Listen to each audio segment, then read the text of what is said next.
There Okay, we so go. now All right. we are very excited, and holy smokes, I cannot believe you're sitting here We and moved mountains together.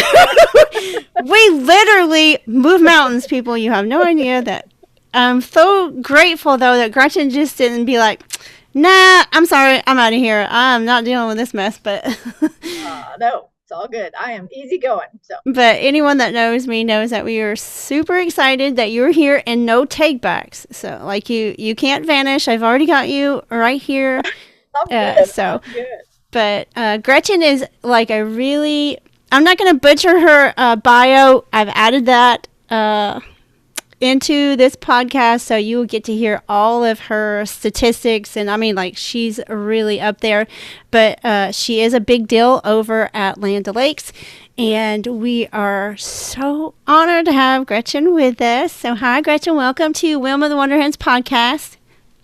Thank you. I am totally super excited and humbled to be asked to be on your podcast. So I'm happy to be here and hopefully be able to share what your audience wants to hear. Or I'm kind of an open book. Y'all Yeah. tell you whatever you want to know. So Okay, awesome. Yeah, that's so exciting. Well, first of all, I know our listeners would love to hear who you are currently, and then we'll kind of do like a backtrack of how you got there.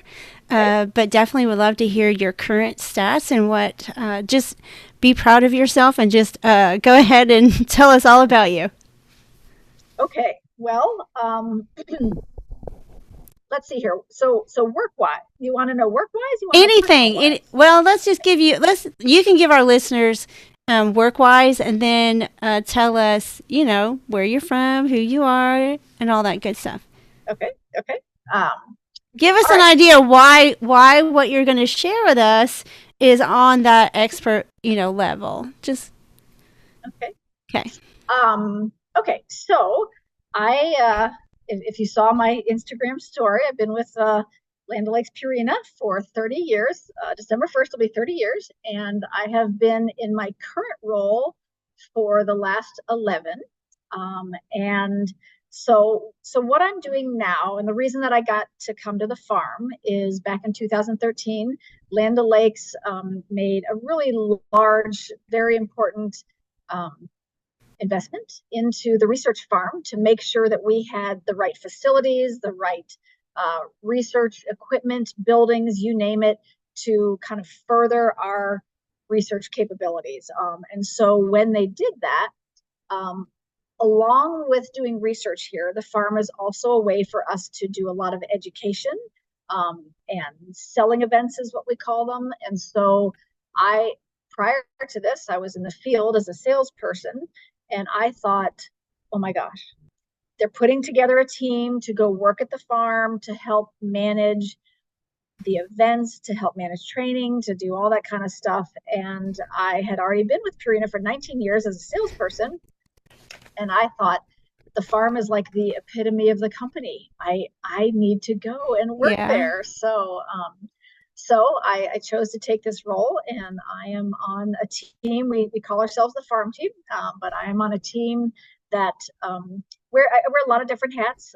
So I help to manage what we call our lifestyle events. So anything that has to do with chickens or the horses or companion animals, but dealer training, sales training, everything that's not livestock. How about that?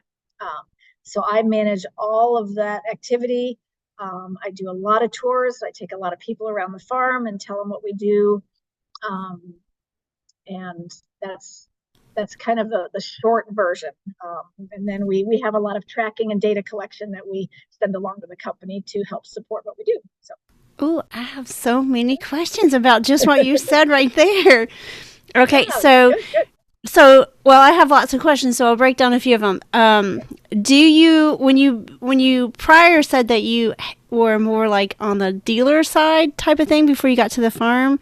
Does that mean like you would go to the different feed stores that deal with that carry y'all's products or whatever, and you Yeah. got to talk to the managers and all those things like at Chick Days or just for the product or all that good stuff? Oh my gosh!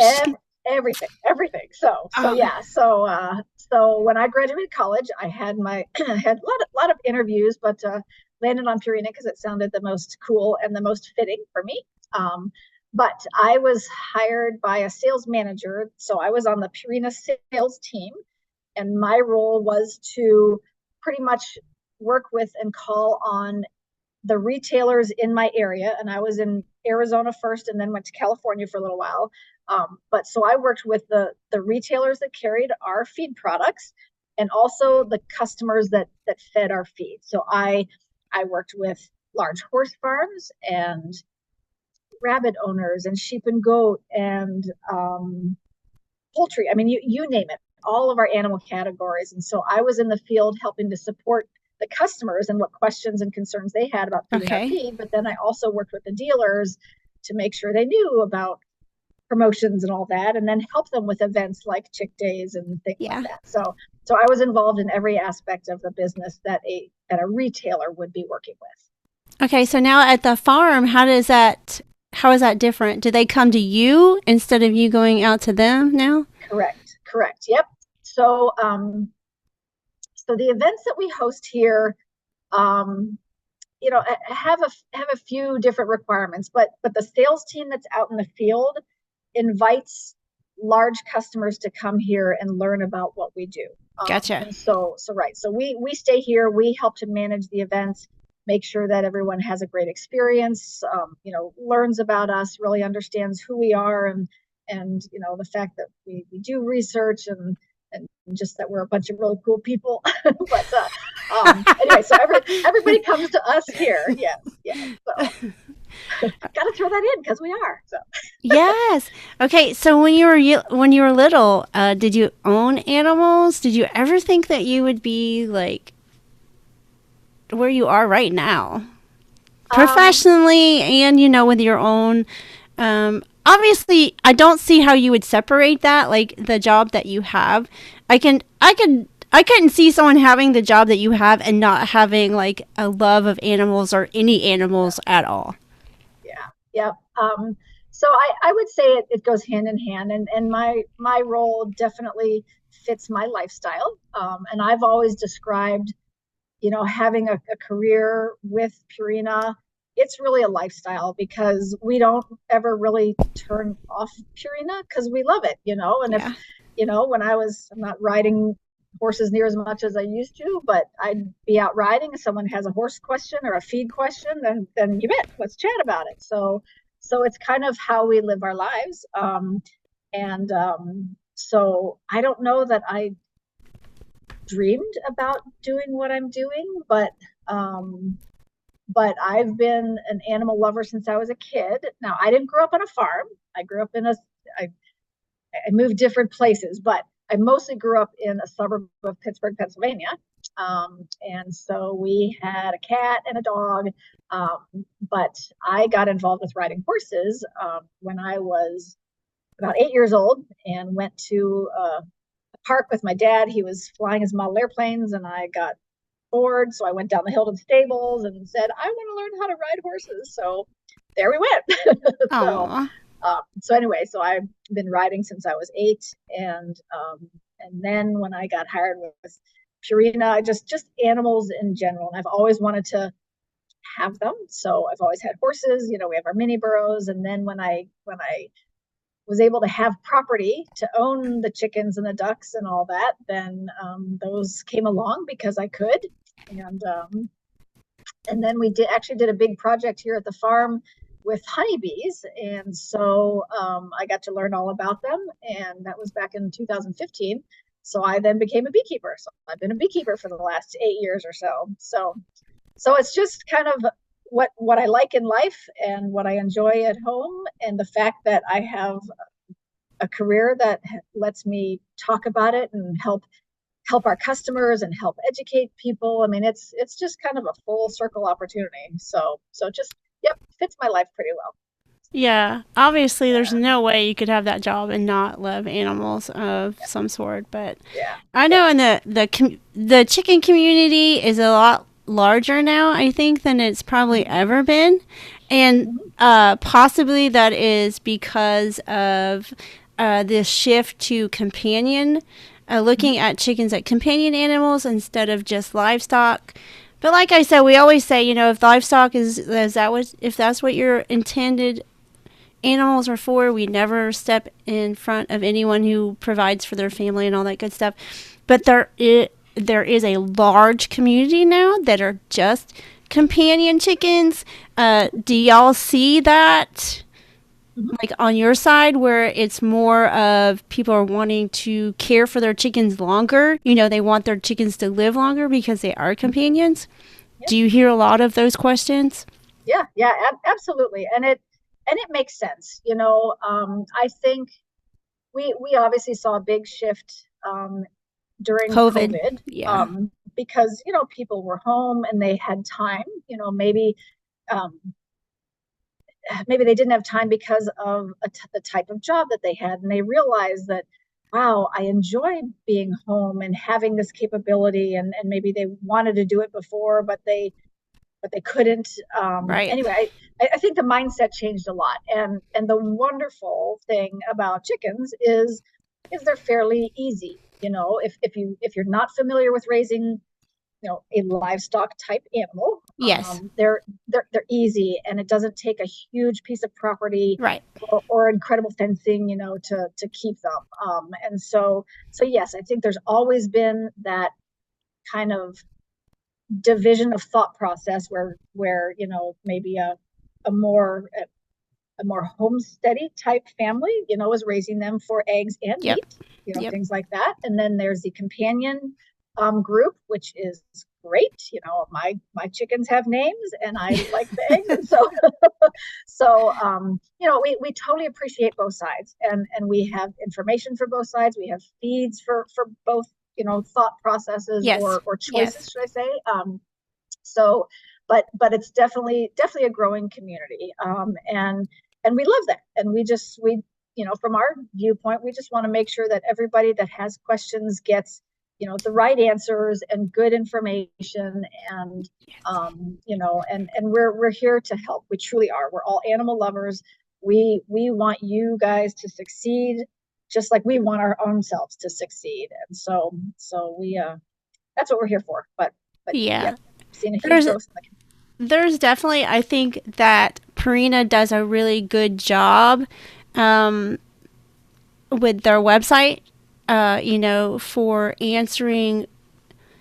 There's lots of information on the internet, and we definitely don't want to point out, but there's lots of misinformation out there. A lot of it, I think, is, we've talked about this prior in our podcast, of the generations past, and nothing wrong. A lot of people, they, like I said, if you're sick, your chicken gets sick. If your chicken gets sick, it's typically, that's the end of that, But now, with people with companion chickens, they are seeking out more veterinarian care, to provide basic care for their chickens, so that they do, if they get sick, they want to give that an opportunity, just like a cat or a dog. But yeah, and I think that's great that we can each do our own part of spreading the correct information, which is, and I like that Purina does that, especially with now that you're talking about the farm. And I know that y'all do a lot of research there with different feeds and formulations and, all kinds of things. So, oh my gosh, my brain just died for a minute. I had a question. Something about the farm, maybe. Something about the farm. Yes, about the farm. Anyway. But we know that y'all spend a lot of time doing that research and that. So, but do you feel that you hear more questions about people needing veterinarian care? Or I know that y'all aren't typically just going to give veterinarian care information, but do you find that is, I feel like it's lacking in our chicken community, because a lot of people will say, hey, I have a vet, but they don't want to see chickens. So do you see those questions? Are you not in the midst of the direct questions of customers? And I'm not heavy into the mix of questions. Dr. Biggs, our yes, Dr. Biggs, yes, yep, great guy. We love Dr. Biggs. He answers a lot of those questions, but we, and if we have events, here and the customer has a question, then yes, I visit with a lot of people. What what we what we as a feed company don't want to do is step on the toes of a Right. veterinarian, because there are certain scenarios where, we could help with management, or, kind of some, I don't want to say basic questions, because we get into Right. some pretty good discussions about things, but the veterinarian field and veterinary care is very different than what we do. And so we Yeah. try to steer folks towards true veterinary care if they need it. Because we're educated in nutrition and feed Right. formulations and things Right. like that. We're not necessarily on the health side of things, and maybe basic stuff, but not to the level of a great veterinarian. Right. So we do try to separate ourselves a little bit. And it is tough, because I don't know that there's a lot of vets out there that do spend a lot of time with backyard poultry, because Yeah. it's a shift in the community for sure, Yeah. because in the past, a chicken is a chicken, and they Yep. live for a while and then they die, and Yep. so I'm hoping that there is more veterinary care available, and that everybody can get access to someone that can help them. So do y'all have I know you said you have events at the farm for for your larger customers. I assume like, retailers and things like that. But do you go and do events like in the community? So Like step so one, this is how you take care of a chicken. Step two. Yes, well, and so we rely on our feed dealers and retailers to help host those Okay, events. I gotcha.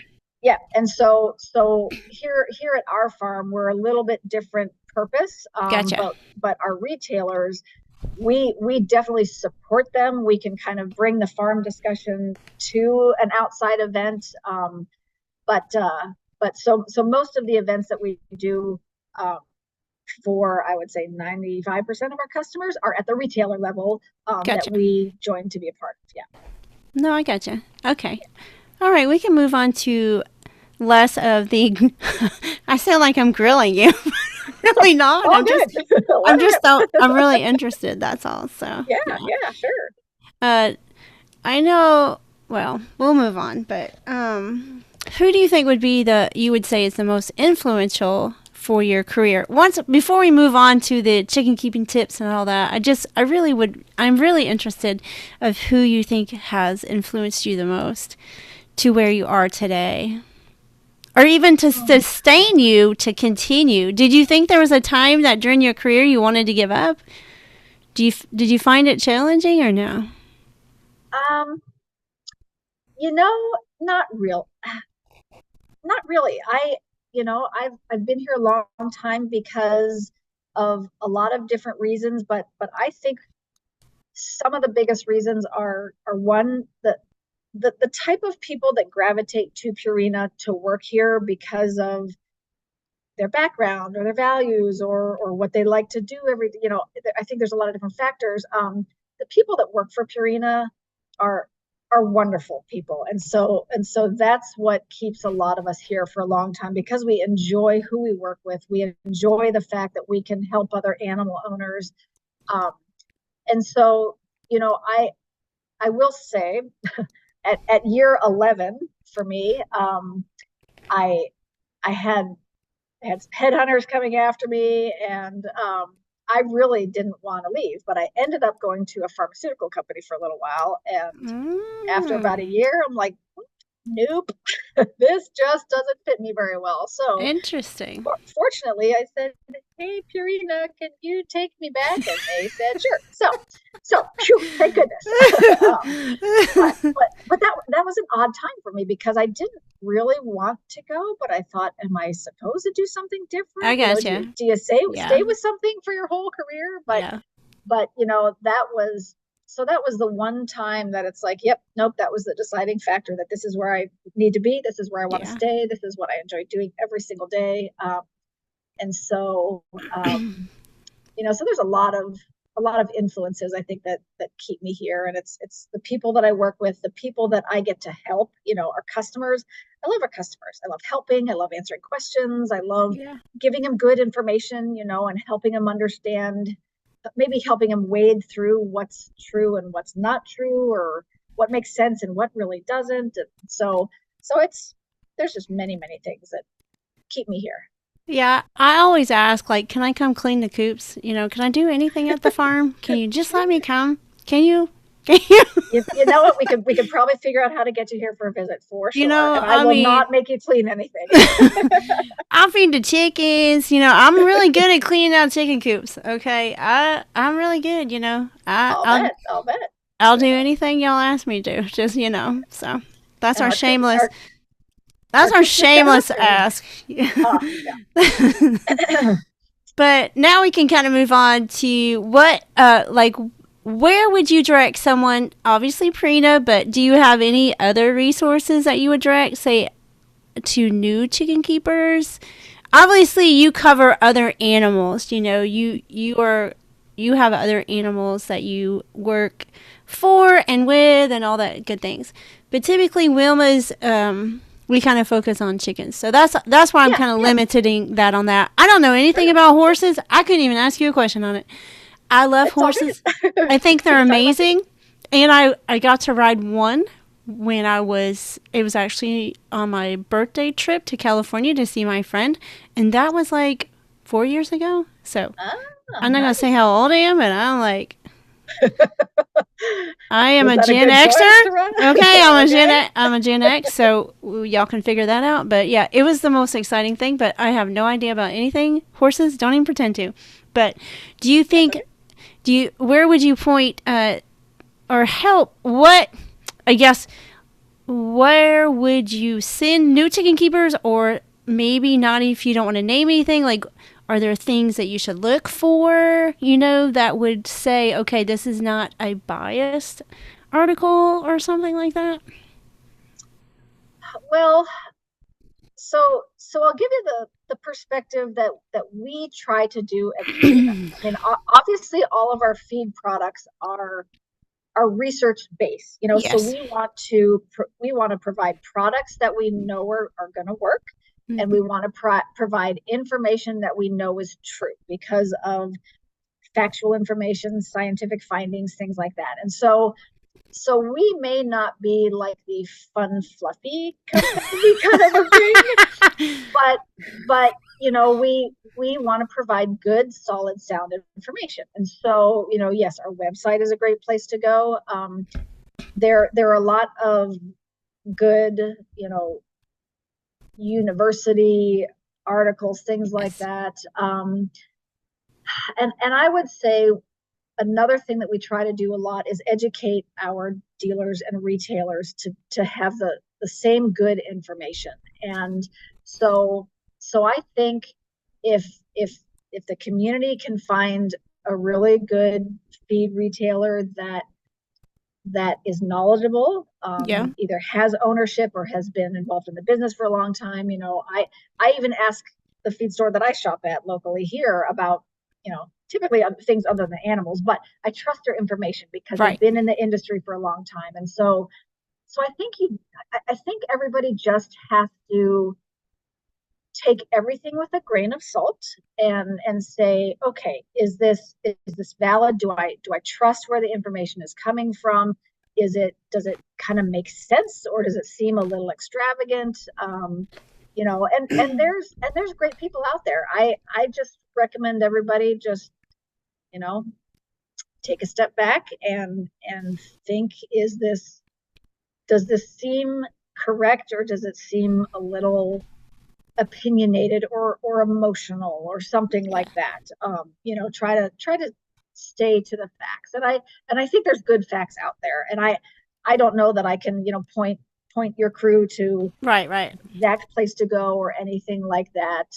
Just be really diligent about finding good information, and asking around to a few different places. And when I'm researching something, whatever it is, I tend to look at several different places and try to find the consistencies that I see everywhere. So I Yes. figure if more than just one place or one spot or one article or one person is saying the same exact thing, then I think that's probably some good information. So, um, No, I agree. That's kind of what we preach a lot, is not just take one person's, look for the science. Emotions don't mean that it's what they're saying is correct. So, Mhm. Right. look for the science. And we all know that social media can be a great place to share, definitely gets a lot of community like type, environment, and you can bounce ideas off of everyone and you can learn from each other. But the internet can also be a very dangerous place, as we all know that Yep. things got a little iffy there. but Yeah. but we never give up. So we Yeah. never give up. We never give in to uneducated individuals. Yeah. Anyway, Yeah. moving right along. Yeah. Yeah. Well, and it is, and you're right. I mean, I I have a love-hate relationship with social media. It's Yeah. like I love it because the community there is great. I hate it because sometimes some people can be evil on social Yes. media. That's the part that I don't like. Yeah. But um, It's very true. yeah, there's just so much emotion behind some things, and so it's where each individual has to really kind of put their logic hat on, take some emotion out, and say, okay, Yeah. would XYZ really do XYZ? That kind of doesn't make sense. Yeah. So I think Yeah. it just takes some personal evaluation. But Yeah, and things always seem to work themselves out and correct themselves, yep, however yep. long that may take. But yeah. So what currently is what breeds of chickens do you have, and what would be your favorite? I won't tell any of your chickens that you said this, so you Okay, can good. you can be as All right. honest as you want to be. All right. So I love Easter eggers just because they're such a nice variety. Um, I love my Buff Orpingtons. I have lots of different breeds. And I actually have a few new ones that they're not old enough quite yet for me to know exactly what their personalities are like, but I got some Starlight Eggers. Oh yeah. And they seem like they have Yeah. wonderful personalities. So I have four of those little ladies. I'm very excited. I have a young crew of I am Samanis, and Ooh. they seem amazing. I mean, just sweet and docile, and the group that I got, I ended up with four roosters and two hens. So Of course, yeah. of course there's a logic there, but or Yeah. Murphy's Law, should I say. Yes. Um, but but they're all just sweet. Um, so those are just to name a few. I have a lot of Wyandottes, and they're Mm. kind of middle of the road. I kind of like Yeah. them. Some are a little bit stronger personalities than others, and Yeah. so yeah, they're one breed that I really don't like is cinnamon queens. Is that what they're called? Oh yeah. The Isa Yeah, Brown, either Isa Brown, Cinnamon Queens, yeah, Red Comets. I kind of think they're all like grouped in the same. Um, yes. Well, sadly, they don't live very long. They're bred to not longevity. I think they're more for more egg production and less uh, longevity. and less longevity. Yeah. Yeah. Well, I had two, and I guess I only have one left, and she's not nice. So, Yeah. um, but I will have to say that the Polish It was the ones, Polish ones. yeah, the Gotcha. Polish ones were not very friendly for some reason. I don't know. Maybe it was I just think a that's because they unique can't bunch. see. They can't Could see very be, well, could be, so right? they're like always Yeah, on the guard, always yeah. on the guard. They're not very smart though. I had a black crested Polish Bantam cockerel, and he would walk into the wall. I mean, he was not bright, and he definitely could not protect any of his hens. There's just Oh no. they would literally leave him in the yard and go back to the coop. They're like, this guy is an Oh, idiot. But he was really that's funny. cute, and I Yeah. think he passed away. He was like 6 or 7, maybe. I don't remember, but yeah, his name is Blue, and he was not very bright. So, what are your chicken's favorite snacks? They got any favorite snacks? I know the 90-10% rule, but they got to have some Yes, snacks, yes, right? I know. Right. I work for a nutrition You, company, and you, I I absolutely know. preach Yes, you have to feed a balanced I feed all the gotcha. time. But Yes. um, watermelon rinds, like when Oh, you cut out the yes. watermelon, they love Yes. watermelon rinds, and they love, of course, everybody's favorite, the mealworms. They will Mm, like, climb the walls for they those. will. So, Yes. and I found a new one of some cucumbers. We had some extra Um, cucumbers in our garden, and so they yeah. seem to love those. Um, Probably it. I'm trying to think of what they don't like because I have fed them some stuff and they're like, no. Strawberry tops. They like strawberry Yeah. tops. Yeah. Yeah. And I think I've spoiled them a little bit to expect some sweet treats like watermelon and strawberries, because then you give them something that's a green vegetable and they're like, excuse me, lady, what's that? I'm not eating it. I know. I know. Mine Which kind of have. surprised me about the cucumbers. Mine do love cucumbers. They love watermelon. They love zucchini. They don't love squash, but they like the zucchini because I think it's a little more, water dense than Right. regular yellow squash. Yeah. But yeah, they love all those, and that's great, for during the summer for hydration. Yeah. But Mhm. do you have any tips for, let's say, moving into the fall, since summer's not over, but it's kind of like at the tail end? But do you have any Yeah. fall tips for people who have little flocks? So, so I guess my basic tips are be prepared. Think now about what your environment is going to need. Do you need some heaters? Do you need to do things differently with um, kind of containing the warmth and keeping out the cold?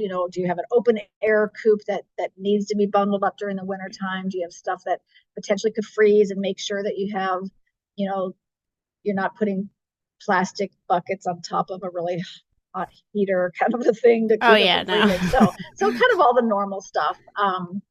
But one thing nutritionally that I do with my flock, and they are starting to molt.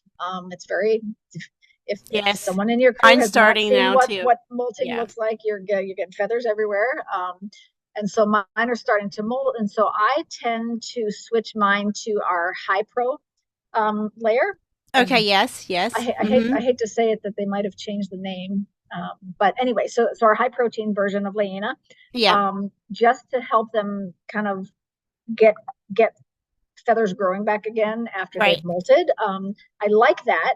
And then during the winter time, I actually will switch to flock raiser, Yep. because they're not laying eggs. Right. So just manage your nutrition based on what your birds are doing and what they need and don't need, during shorter daylight hours and things like that. So Yes, because shorter daylight hours means, and if you're molting, your chickens are going to yep, either reduce egg production or they're going to stop laying eggs yes, until the longer daylight hours come back.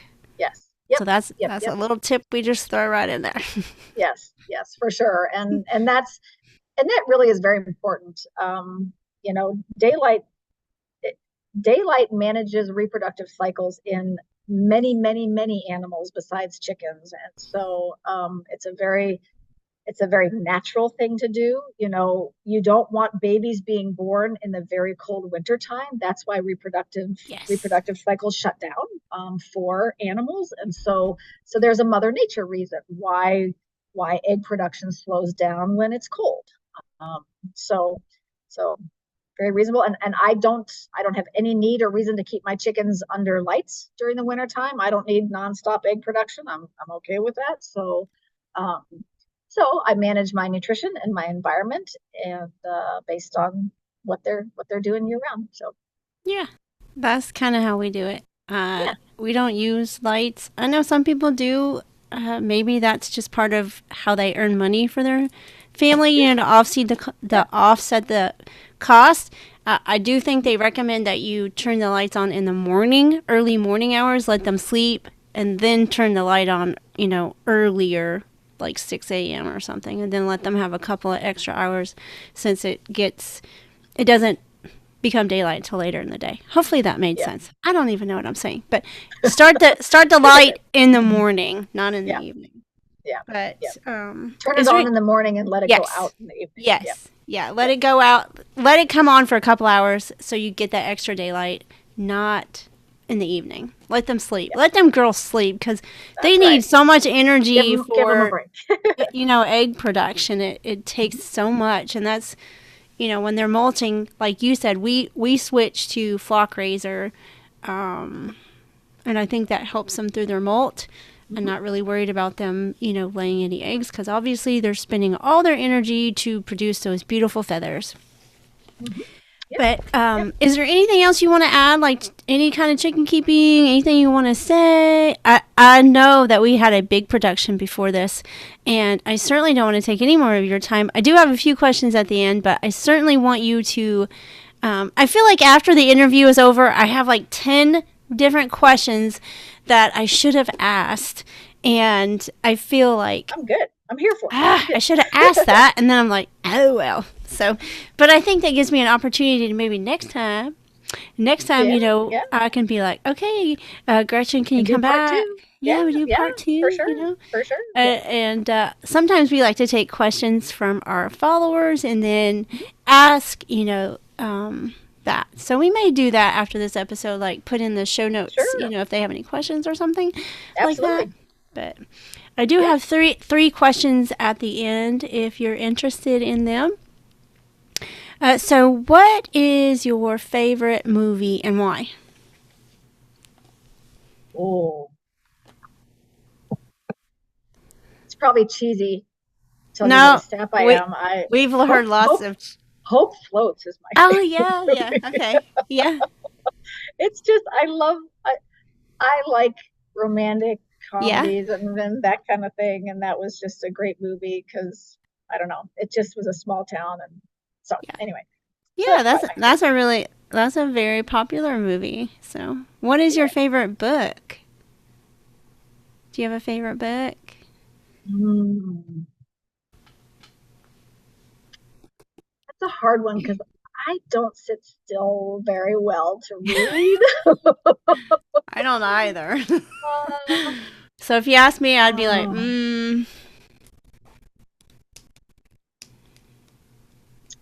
that's okay. You don't have to answer I if you don't want I to. don't have a favorite book. I read a very hilarious book, and it's just one of those short little books, and it's about cats, and it's like why I peed on that, and it was hilarious. Okay, that's a great book. See, that could, do you remember who wrote it? So we could like give a I recommendation. Okay, I well, don't. I could get it to you, but I can't. okay. But I think it gives people ideas of different books they may not have heard of. But okay, if you could put anything on a billboard, what would you put on the billboard and why? I would just like to tell people to just be nice to everybody. We can all get along, and Yeah. every everything is not a disaster. So No, I anyway, agree. I think be nice to your fellow person would be a Yeah. good thing to put on a billboard. Heck yeah, we all need a little kindness. The world's Yeah, crazy enough. We don't it is. I know. we just need to come together, and I think a lot of times we need to just give grace to our neighbor and the person on the other end of the either our phone or tablet or whatever. So, Yeah, yeah, and you never know what's going on in everybody else's world, but no. yep, be nice and give grace. That I like that. That's a That's how Wilma the Wonder Hen lives by. We just give grace and whatever. and hope they listen, right? And hopefully, listen. If they don't, whatever. That's right. That's right. It's not my problem. But anyway, Yeah, we are so yeah. grateful and honored to have you with us. Like I said, Well, I'll probably have 14,000 questions, but that's okay. We have on camera Gretchen saying that she will come back at some point, so absolutely. she Yeah. can't go back on that. But uh, It would be my pleasure. It's been fun. I love visiting. I love talking about what I do and how to help. And not that I'm like some massive encyclopedia of information, but I will no, talk about animals with the best of them. So right, but you are in that environment all the time, so I think that does come with credibility. So And we look to Purina's website, and we do try and point others to it. This is not a promotion for Purina. We love Purina. We do work with Purina, but this has nothing to do with Purina. I just am fascinated by Gretchen and what she does. And it is a little humanizing to humanize that there are some amazing people behind the brands that you see online, and Purina just happens to be one of them. So we are grateful. Yeah, and we like opportunities like this to let everybody know that, Purina is a company, but there's really good people behind that brand, and people that care about what we're sending out, people that care about the people that are feeding our products, people that want to help whoever needs help and has questions. I mean, yeah. I There's the agree. company, and then there's the people, and honestly, the people, like I said earlier, is what keeps me here, because it's a lot of really good people that are just here to do good things for animal owners. So, I agree. And y'all have earned a spot on our world famous Wilma the Wonder Hens podcast. and we appreciate that. We appreciate the folks that put that trust in us and want to do that. So we thank you. So You are more than welcome. But that's it for now. Thanks, Gretchen. okay, yeah, thank you so much. I appreciate the invitation, and I look forward to part two. So.